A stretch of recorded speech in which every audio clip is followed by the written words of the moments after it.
एक pastors ministry, इसका मतलब ही उसमें बहुत सारे फैसेट्स है।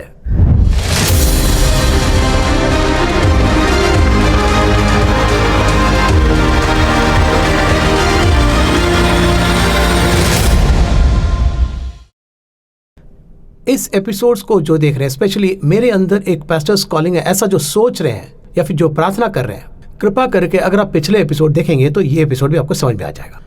इस एपिसोड में the role of a pastor, इस टॉपिक पर हम बहुत आज गहराई से बात करने वाले हैं। Let's welcome brother MD Jagan. Brother Jagan, welcome to the programme. The role of a pastor, pastor का रोल, इसे हम कैसे समझेंगे? पिछले एपिसोड में जो हमने देखा वो एक भाग है जी हाँ। और ये उसकी उस भूमिका में सबसे मुख्य बात को हमने देखा है कि वो कितने प्रेम से भरे हैं और ये सारी बातों को देखा है। इन सबसे परे एक पास्टर का काम क्या है, ये सच में बहुत ही मुख्य काम है जब हम इसे देखते हैं तो कि कलीसिया को वो प्रभु की दुल्हन के रूप में सौंपते हैं। यीशु के आने पर ये उन्हें सौंपेंगे। यही तो एक चरवाहे का काम होता है।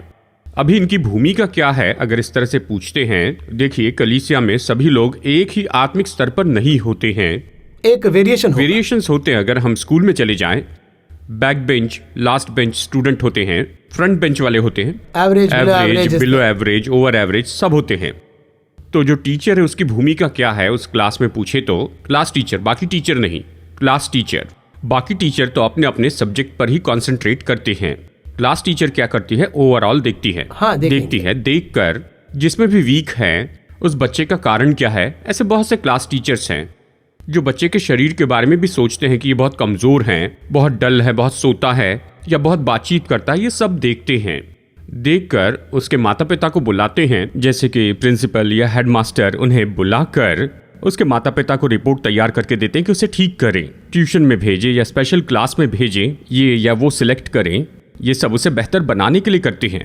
पैशनेटली जो करते हैं वो इसे जरूर करेंगे। उसी टीचर को हम अपने जीवन में कभी नहीं भूल सकते हैं। हमारी जिंदगी में बहुत से टीचर्स आते हैं लेकिन केवल कुछ ही टीचर हमारे दिमाग में रहते हैं। इसका कारण क्या है? उन्होंने जो केयर दिया, कैसे उन्होंने हमारी परवाह की, वो हमारे जीवन में इन्वॉल्व हो गए। मैं कहूँगा यही तो पास्टर की भूमिका है। ये किस आधार पर कह सकते हैं? वचन में है कि अगर ये पूछे तो यहेजकेल 34 में, यानी एक जगह पर कितने भेद होते हैं यहाँ परमेश्वर ने बताया है। देखिए यहाँ पर हम इसे केवल पढ़ते हैं। अब देखिए इसका संबंध हम आत्माओं के साथ करते हैं, ठीक है। वचन 4 में इसराइलियों से कहता है, तुमने बीमारों को बलवान न किया। देखिए इसके लिए वीक शब्द आया है ना? पहला, हाँ, the weak you have not strengthened, ये पहला है। न रोगियों को चंगा किया, इसके लिए क्या आया है? The sick you have not healed. दूसरा है रोगी। तीसरा है न घायलों के घावों को बांधा, the injured you have not wound up. Okay. चौथा है न निकाली हुई को लौटा लाए, the strayed you have not brought back. ठीक है। फिर पांचवा है न खोई हुई को खोजा, the lost you have not sought. छठवां है परंतु तुमने बल और जबरदस्ती से अधिकार चलाया, and with force and harshness you have ruled them. यही तो फॉर्मूला है। देखिए कलीसिया में भेड़ों पर कैसे अधिकार करे, इसका ये फॉर्मूला है। इसे एक प्रॉफिट कह रहे हैं, ये भविष्यवक्ता ने दिया है। अभी वो क्या कह रहा है? पहले तो वीक है, ये आत्मिक रीति से कमजोर हैं। जो आत्मिक कमजोर है उन्हें बलवान करना है। यही मैंने पिछली बार कहा था। इसी के लिए एक पास्टर को एक चरवाहा होना चाहिए। सभी को भोजन देना है। कई घर में एक बच्चा कमजोर होता है। कमजोर बच्चे का मतलब आज के बच्चे जैसे नहीं है, वीकर वन। कितना भी खिलाए दुबला ही रहता है। तो उसके लिए वो क्या करते हैं? उसकी एक्स्ट्रा केयर करते हैं। सब पूछते हैं वो इतना स्पेशल क्यों है? तो उससे कहते हैं कि सुनो, अरे वो तो खुद ही कमजोर लड़का बनकर घर में पड़ा है। ये जो एक्स्ट्रा केयर है ये बहुत जरूरी होती है आत्मिक रीति से। शारीरिक जो बात है वो तो अलग है। ऐसा क्यों है? शारीरिक रूप में दिए तो संसार के साथ खत्म होगा, लेकिन आत्मिक रीति से दे तो इन्हें स्वर्ग में ले जाने की भी जिम्मेदारी है। So you must take care of that particular. कलीसिया में आने वाले सभी लोग वो कमजोर होते हैं पर जानते नहीं। वो संघर्ष में से जाते हैं, वो जीवन में गिर गिर कर चलते हैं। क्या करें उन्हें पता नहीं। देखिए ये लोग जो थे वो शुरुआत में कैसे थे? बिना किसी संबंध के चर्च में एसोसिएट पास्टर्स हैं। आई thank God for the associate pastors also. अच्छे एसोसिएट पास्टर जब मैं था तब भी ये दिए गए थे। वो क्या करते थे कि देखिए यहाँ पर एक पास्टर है त्रिवुट्यूर में। वो क्या करते हैं, वो मुझे बुला के बेस्ट मैसेजेस, उन्होंने दिए अच्छे संदेश। उस जमाने में कैसेट्स थी, जी हाँ। कैसेट देकर इसे सुनो कहते, बहुत ही काम में आएगा ऐसे कहते थे। एक और एसोसिएट पास्टर थे, वो क्या करते थे, अभी देखो तुम्हें स्कूल में छुट्टी है, कॉलेज में छुट्टी है, जी हाँ, तो आ जाओ प्रार्थना करते हैं। ये सब हमें मजबूत करता है। मैंने जाकर उनसे नहीं पूछा, वो देख रहे हैं, वो ये ऐसे हैं, थोड़ा मजबूत करें। उस समय उन लोगों ने मसीह के द्वारा जो हासिल किया, उसी कारण आज मैं कलीसिया चला रहा हूं। तो चर्च में ये जो भाग है बहुत महत्वपूर्ण है, यानी वो जो एक्स्ट्रा केयर देते हैं, वो कमजोरों को बलवान बनाते हैं। उसके बाद वचन कहता है रोगी। आत्मिक रीति से अगर हम देखें तो ये तो जीवन का कोई एक खास पाप हो सकता है, पता नहीं चलता, लेकिन धीरे धीरे करके उस पाप के गुलाम होते चले जाते हैं। इसे वो ढूंढ निकालते हैं। कुछ पास्टर्स बहुत अच्छे से पूछते हैं, तुम चर्च में अच्छे से ध्यान क्यों नहीं देते हो? लेकिन देखा जाए तो सबके जैसे वो बैठा है, पर वो जानते हैं ये अच्छे से ध्यान नहीं दे रहा है। उसे बुलाकर अकेले में भी समझाते हैं। अकेले बुलाए तो रोता है, पास्टर मेरे अंदर ये सब पाप है। उसे बुलाकर बैठा कर प्रार्थना करते हैं। उसके हिसाब से चर्च में गाइड की व्यवस्था की जाती है, अच्छे लीडर देकर उसका ध्यान रखते हैं। यही है, ये दूसरा भाग है। उसके बाद में तीसरा क्या है, न घायलों के घाव को बांधा। क्या है? Injured, you have not injured. ये जो है, ये तो कुछ लोगों के द्वारा घायल होकर आया है, बातों से, शब्दों के द्वारा, कामों के द्वारा। जो उसके करीबी है वही उसे घायल करते हैं। मैं हमेशा कहता हूं, कलीसिया तो सिद्ध जगह नहीं है, सिद्ध बनाने वाली जगह है। बहुत से लोग क्या कहते हैं, चर्च में क्यों ऐसे लोग हैं, वैसे लोग वहां पर होंगे ही। देखिए कैसा है, जैसे हम हॉस्पिटल में जाते हैं और कहते हैं यहाँ पर इतने बीमार लोग क्यों हैं, वो इसीलिए तो आए हैं कि अपना उपचार करें। यहाँ पर कौन आए अगर ये पूछे तो अच्छे लोग भी होंगे, कुछ लोग आत्मिक रीति से अच्छे होंगे, तो कुछ लोग घायल लोग भी होंगे। कुछ लोग वहां पर घायल हुए होंगे, कुछ लोग बाहर से घायल होके आए। कई बार वो परमेश्वर को अपनाते हैं जिन्हें अपने घर में उन्हें स्वीकार नहीं किया गया है। वो अपने घर में घायल होकर यहाँ आते हैं, ये महान वचन सुनने के लिए यहाँ पर आते हैं। अच्छा, मरहम लगाने की जगह कौन सी है पूछे तो वो चर्च है। एक पास्टर बैठ के दवा लगाते हैं, आप खुद इसके बारे में अच्छे से जानते हैं। देखिए कुछ पास्टर क्या करते हैं, वो केवल 2 शब्द बोलते हैं, अच्छे होना, अगले हफ्ते मिलते हैं। ये शब्द ही अगले हफ्ते जीने तक मदद करते हैं। मैं मजाक नहीं कर रहा हूँ। जी हाँ। यानी कि उनके माता पिता भी उसके द्वारा प्रभावित होकर वो भी कलीसिया में आते हैं। उनको उस हफ्ते में ऐसा महसूस होता है जैसे आग पर खड़े हैं। जब वो आते हैं तो कलीसिया ही सब कुछ है। कलीसिया के साथ उनका रिश्ता पास्टर पिता जैसे हैं। इस रेंज में आते हैं। वो बस एक बार मुझसे कुछ कह दे, वहां पर कोई उनके बारे में पूछताछ करे तो वो वहीं पर पिघल जाते हैं, क्योंकि उनकी दवा ही वो लोग हैं। इस तरह का एक समूह कलीसिया में होता है। वहीं यहाँ पर घायल, यही वो घायल लोग बताए हैं। फिर उसके बाद में ये कहता है, निकाली हुई को फिर लेकर आए, यानी ये तो खोए हुए। मतलब मुझे बहुत आश्चर्य है कि इज़ेकियल प्रोफेट के लिए उन्होंने एक पास्टरल फॉर्मूला यहाँ पर रख दिया। देखिए कितना सुंदर है ये। देखिए इस वचन में नए नियम का ये तो एक आधार जैसे है। यहाँ तक ये ओल्ड टेस्टमेंट में वो तो भी है। ये जो खोजने का काम है, ये किसका है? चर्च का काम है, खास करके पास्टर का काम है। इस पीढ़ी के बारे में मैं कुछ गलत नहीं कह रहा हूं। मैंने पिछली पीढ़ी के पास्टर देखे इसलिए कह रहा हूं।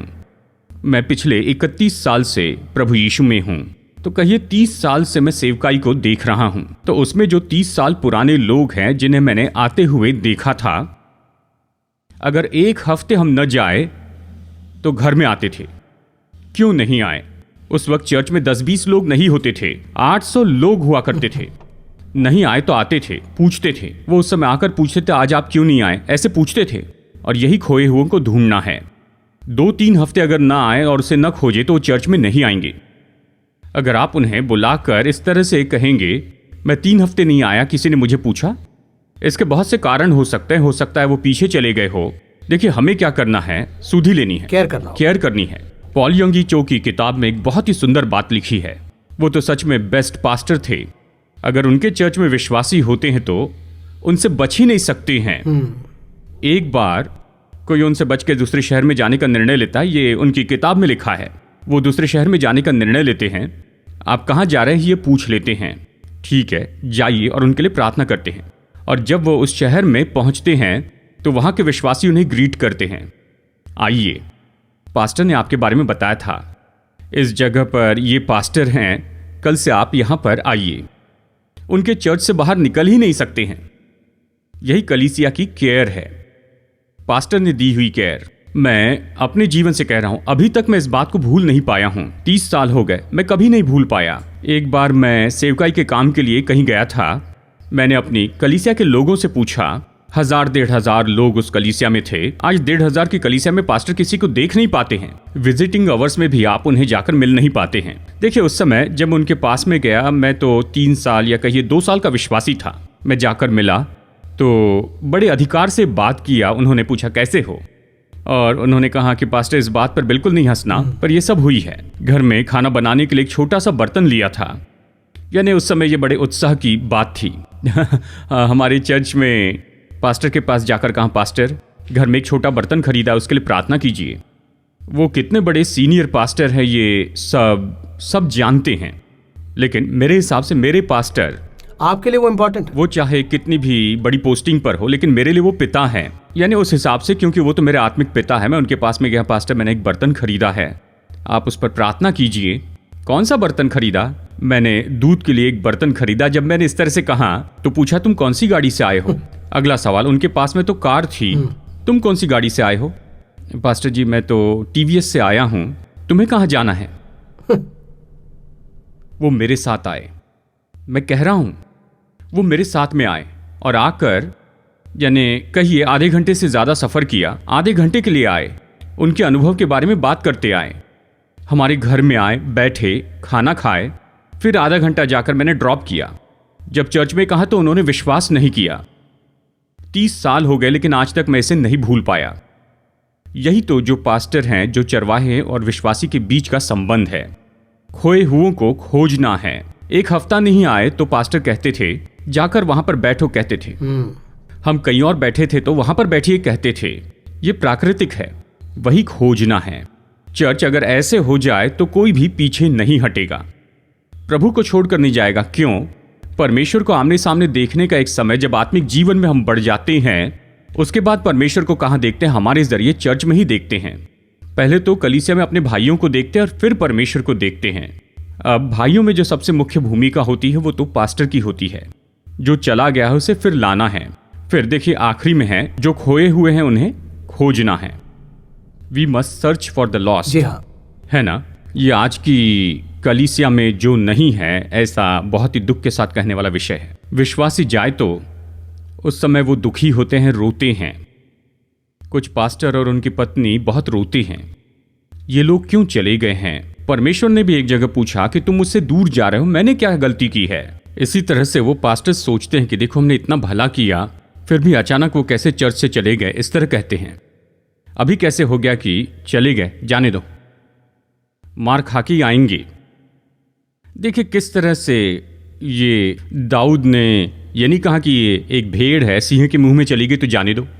क्या उसने भेड़ को छोड़ दिया? नहीं छोड़ा। वो संघर्ष करता है, जान देकर भी बचाएगा। वो एक भेड़ है, उसे नहीं छोड़ सकते, ऐसे सोचा। यीशु ने कहा 99 भेड़ों को वहीं पर छोड़कर एक को ढूंढने के लिए निकलता है। यही है, उसे खोजे, यही परमेश्वर चाहते हैं। यीशु को देखिए, 5000 लोगों से बातें की, पर एक सामरी स्त्री को ढूंढने निकले।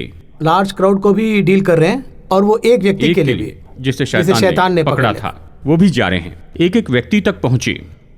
मास में भी एक और बात है जिसकी आज मैं अपेक्षा करता हूं, जो उस समय के लोगों के पास में था, लेकिन आज अधिकतर लोगों के पास में ये नहीं है, उपलब्ध होना। हफ्ते में एक दिन उनसे मिलने के लिए वो उपलब्ध होने चाहिए। आज बहुत से लोग अवेलेबल नहीं हैं। बहुत सी सेवकाई वाले शहर में ही नहीं है, ये अलग बात है, लेकिन बहुत सी सेवकाई में वो उपलब्ध नहीं हैं।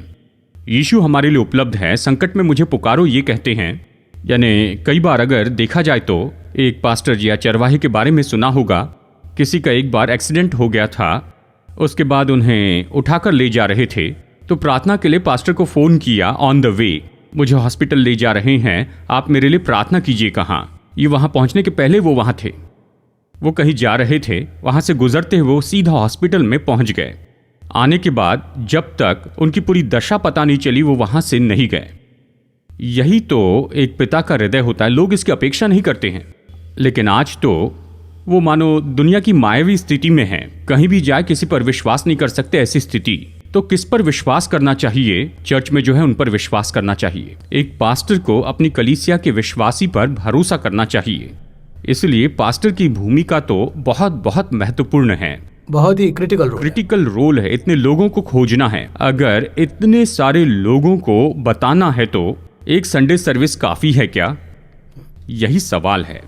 तो उस रिलेशनशिप को बिल्ड करने के लिए हमें, देखिए, सब लोग तो बिल्कुल अलग अलग हैं। घायलों के घाव बांधने तो अलग से बांधने होंगे, बीमार को अलग से जाकर देखना होगा, जिसकी हड्डी टूटी उसे अलग से देखना है, और इन सभी के लिए एक संडे सर्विस काफी नहीं है।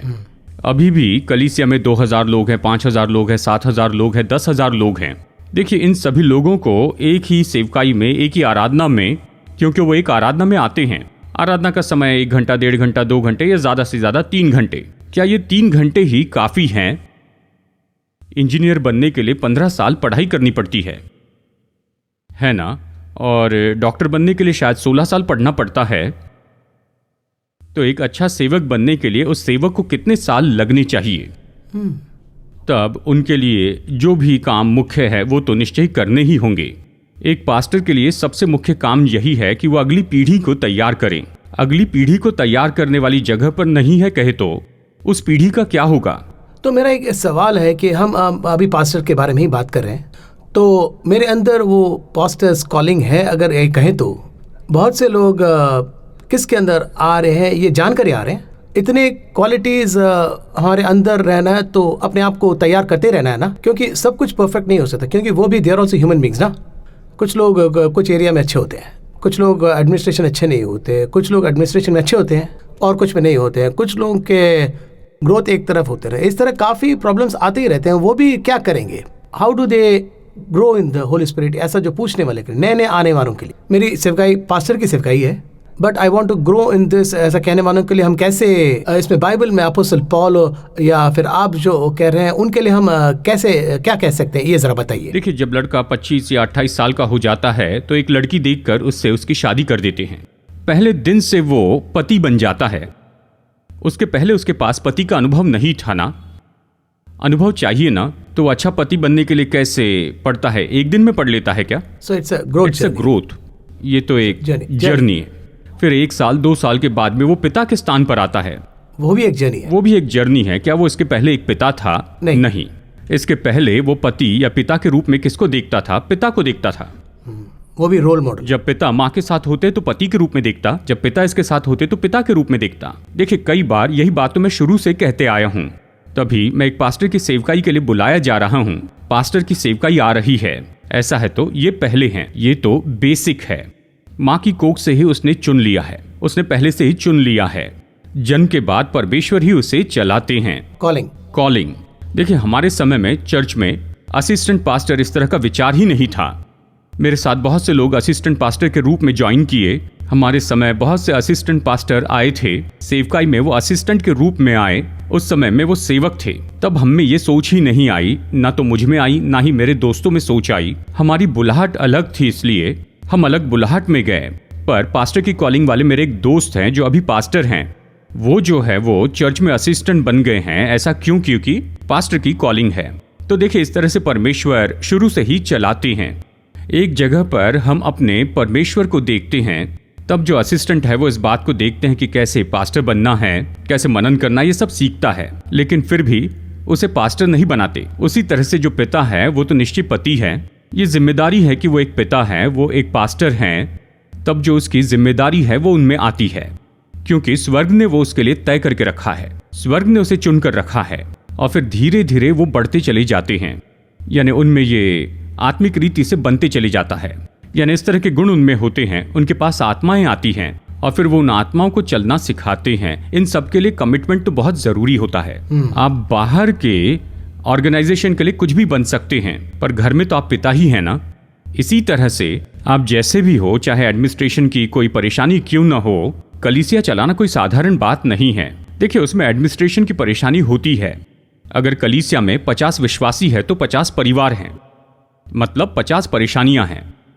अगर उस परिवार में कोई परेशानी आती है तो पहला फोन इनको आता है, पास्टर जी हमारे घर में आइए। बेटे का जन्मदिन है, फोन करके पास्टर बेटे के लिए प्रार्थना कीजिए। शाम को मीटिंग, हमारे घर में फंक्शन है, आप आइए।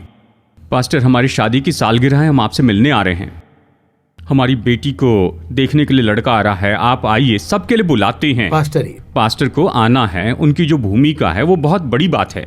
मैं ये नहीं कह रहा हूँ कि बस चर्च में संदेश देने से ही मैं उनका पिता बन जाता हूँ। वहाँ एक पार्ट है, वो एक पार्ट है और वो तो निश्चय महत्वपूर्ण है। देखिए, हर बात में हम आत्मिक रीति से धीरे धीरे बढ़ते जाते हैं, बढ़ते जाते हैं। 10 साल 20 साल जब हो जाते हैं, क्या आप जानते हैं कि कितने विश्वासी पास्टर को पिता के रूप में देखते हैं? हमारे देश में मैंने ऐसे कितने देखे, विदेश में भी देखे हैं, पिता बुलाते हैं। इसका कारण क्या है?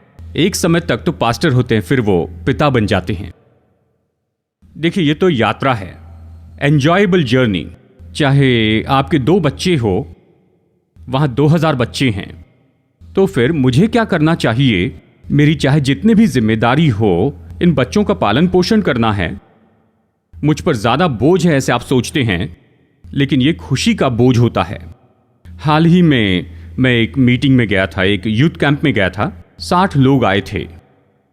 पास्टर के घर में 3 कमरे थे। देखिए, मैं तो एक टीचर हूं।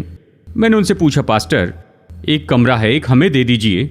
अभी 2 रूम बाकी रहे, उनमें से एक कमरे में वो हैं, उसके बाद भी एक कमरा है। उसके अलावा देखिए, उन्होंने 28 लोगों को वहां रखा था, बाकी और 30 लोगों को दूसरे के घर में रखा। मैं पूछने लगा, पास्टर, इस जगह पर आप उन्हें कैसे ठहराएंगे, बताइए? आपको विश्वास नहीं होगा, 2 दिन 28 लोग उनके घर में रहे, उन्हें खाना दिया और उनके चेहरे पर एक भी शिकन नहीं दिखी, अभाव नहीं है, कमी नहीं, दुख नहीं। अरे इतने लोग आ गए हैं। वो पास्टर और उनकी पत्नी जो सेवकाई में थे, उस हद तक विलिंगली, बड़ी इच्छा से, दिलचस्पी से सेवा कर रहे थे। देखिए क्या हुआ, 20 लोगों ने खाना खा लिया, 8 लोगों ने खाना नहीं खाया। देखिए, 20 लोग आए, 20 लोग खाना खाकर चले गए, 8 ने खाना नहीं खाया। हम होते तो क्या सोचते, खैर परवाह नहीं, 20 ने तो खा लिया ना, यही कहते ना। वो 8 को ढूंढने निकले कि तुमने अब तक खाना नहीं खाया। देखिए, मैंने 2 दिन तक उनको इस तरह से देखा। शरीर थक गया था, दोनों 60 साल से ज्यादा उम्र के थे, शरीर थक चुका था, लेकिन उनकी आत्मा तो बिल्कुल जवान थी।